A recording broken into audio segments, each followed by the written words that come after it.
I want to focus this hour on what Congress is trying to do to you. It's coming to a head now. Whether or not this society will redirect itself and save itself from financial ruin or not. First, I want to talk to you briefly about propaganda. And there's a reason for this. I'm setting the stage for something. Propaganda is psychological manipulation aimed at the people. It's psychological manipulation aimed at the people. And it's particularly useful and practiced all the time by people who are despotic or of that mind or despotic regimes. Propaganda is a tool of tyrannies. Propaganda is intended to substitute for the truth. Propaganda is used to distort honest speech and to ridicule dissent.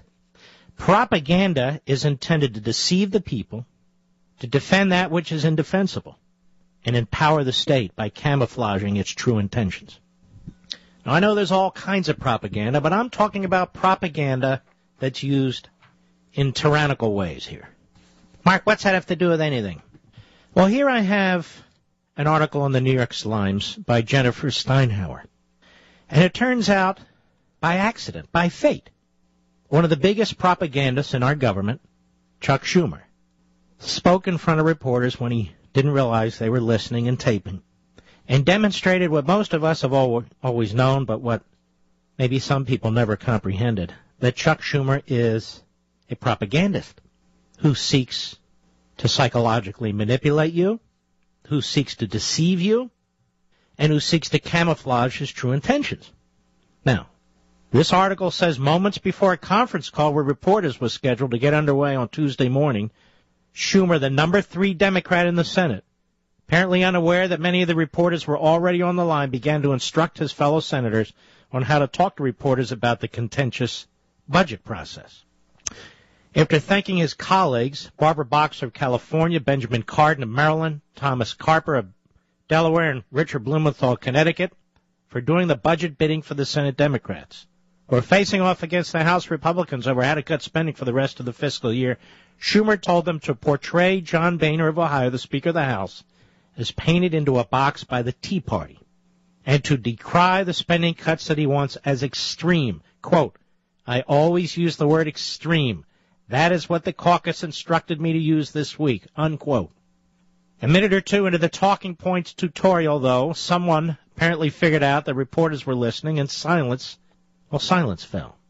Then the conference call began in earnest with the Democrats' right-on message. Quote, we are urging Mr. Boehner to abandon the extreme right wing, said Ms. Boxer, urging the House to compromise on the scale of spending cuts and to drop proposed amendments that would deny federal financing for this and that. Mr. Carper continued with the theme, referring to some House Republicans, quote, right-wing extremist friends, unquote. He decried Boehner's giving in to extremes of his party, quote, unquote. Mr. Blumenthal closed by speaking of the, quote, relatively small extreme group of ideologues, unquote, who are, quote, an anchor dragging down the budget negotiation progress. Propaganda. Propaganda by public officials who want to drag this nation where most of the people in this nation don't want to go. So they're going to distort and deceive. They're going to intimidate. They're going to fearmonger. Now, ladies and gentlemen, I do a lot of reading. I mean a lot of reading, and not just current events. Philosophy and history, economics, but I want to focus a little bit on philosophy and history.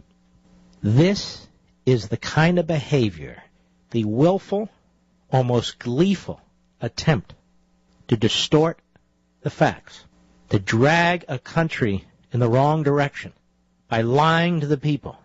This is the sort of thing that fascists do, I'm just being honest, that communists do, and all the little tributary type of regimes that break off from these main philosophies.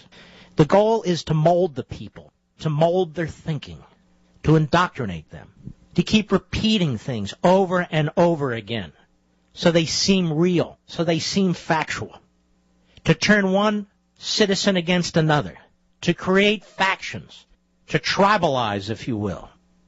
This is what Chuck Schumer is doing. This is what he's good at. He's not good at the republic thing. He's not good at the actual substantive debate thing. No, that's not what Chuck Schumer does. You're going to hear every single one of these Democrats speak exactly as I just read, because that's the propaganda of the Democrat Party. The Democrat Party, not all of you Democrats out there, the people who run the apparatus of the Democrat Party, the people who are the leading elected officials of the Democrat Party, they have rejected constitutionalism. They have rejected honest discussion with the American people. And they are propagandists. It is very important, and I talk about this all the time, it is very important, language is very important, the way it's used, the words that are used, the phrases that are invented, the repetition of certain words and thoughts, the mischaracterization of your opponents, the mischaracterization of their arguments, to create emotion and jealousy and hatred and anger. These are all things that have gone out throughout man's history and have been used to manipulate the people by centralized authoritarian and totalitarian governments. Chuck Schumer will never conduct an honest debate with a conservative, or not even a conservative, with somebody who disagrees with him. He won't do it. What Chuck Schumer will do is lie through his teeth as often as he can in every way that he can. So the word extreme will now be used to define the taxpayer. That's what the Tea Party movement is. It's individual taxpayers. So the people who pay Chuck Schumer's salary, the salary of his staff, for the electricity in his offices, for all his transportation around the country and back and forth from New York and Washington, we're now extremists. Now, we have the Chuck Schumer audio. I want you to listen to this. This is exactly the kind of propaganda that is used by despots. All right, go with it, Mr. Producer. I always use the word extreme. That's what the caucus instructed me to do the other week. Extreme cuts and all these riders. And Boehner's in a box. But if he supports the Tea Party, there's going to inevitably be a shutdown. A couple of points on that. Boehner's in a box. That's an interesting phrase since I used it several weeks ago and have used it since. Boehner has in some ways put himself in a box. And I've strained with great passion on this program to tell him that what he's doing is going to make it much more difficult when the inevitable government shutdown occurs. And why is it inevitable? Well, look what we're dealing with, Chuck Schumer and Reid and a president who is dug in ideologically. But it is important, you Paul and Paulette Revere's, all of you out there, that you explain to your best friends and your family members and your coworkers and your neighbors the propaganda campaign, you heard a little piece of it because they didn't mean for it to get out, that is going to be unleashed against you and them. You are going to be the targets of this effort to psychologically manipulate you. They are going to substitute certain key words for the truth. They are going to distort with the language that they use. It is crucial that you pick it up, you turn it around, and throw it back at them. Or at the very least, throw it on the ground and stomp on it. I want to repeat, propaganda is used to deceive the people, to defend the indefensible, and to empower a central authority so it can continue to get stronger and stronger by camouflaging its actions. One last thing in this segment. This is not a battle between Chuck Schumer and John Boehner. I mean, it is superficially.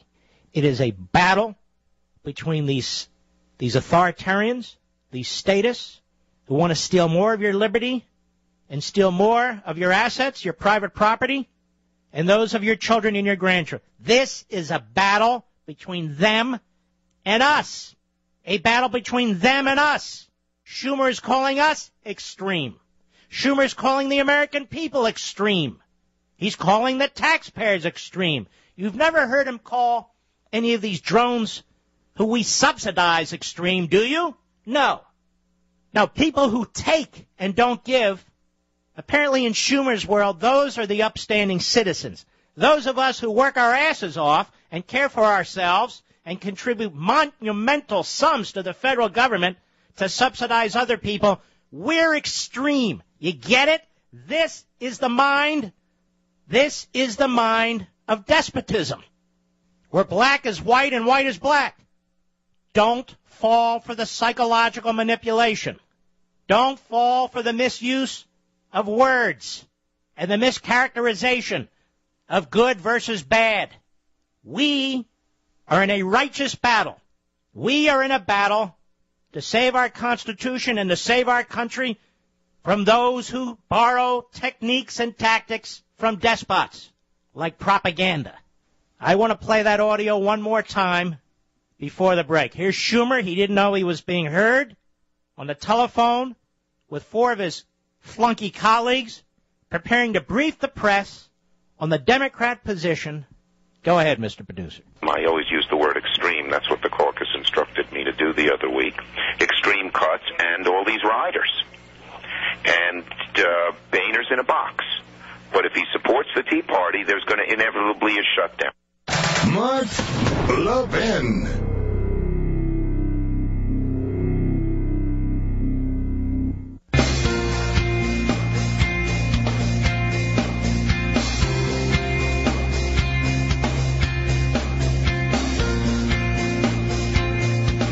I see the left is still trying to destroy Walmart. Oh, yes, Walmart purposely discriminated against tens of thousands of employees, women employees. These trial lawyers, these class action lawyers are the lowest of the low. Let's say they succeed in putting Walmart out of business. How's that going to affect millions and millions of Americans? Once again, the price of products will go up. Once again, tens of thousands of people will be without a job. Just mentioning this because this is in front of the Supreme Court now. Eric Hoffer said that propaganda does not deceive people, it merely helps them to deceive themselves. But ladies and gentlemen, you have to understand it is a political weapon of the despotic mind. And we have the audio, hat tip to Real Clear Politics. We've been looking for it all day, and so we are the first national show to actually play it. Hat tip to Real Clear Politics. When you hear Schumer, you are listening to the directive of somebody who fits that mold. I ask you, my friends, a simple question. How much bigger can this government get? How much more can it spend? How much bigger can the debt become before we cease to be a constitutional republic? We'll be right back.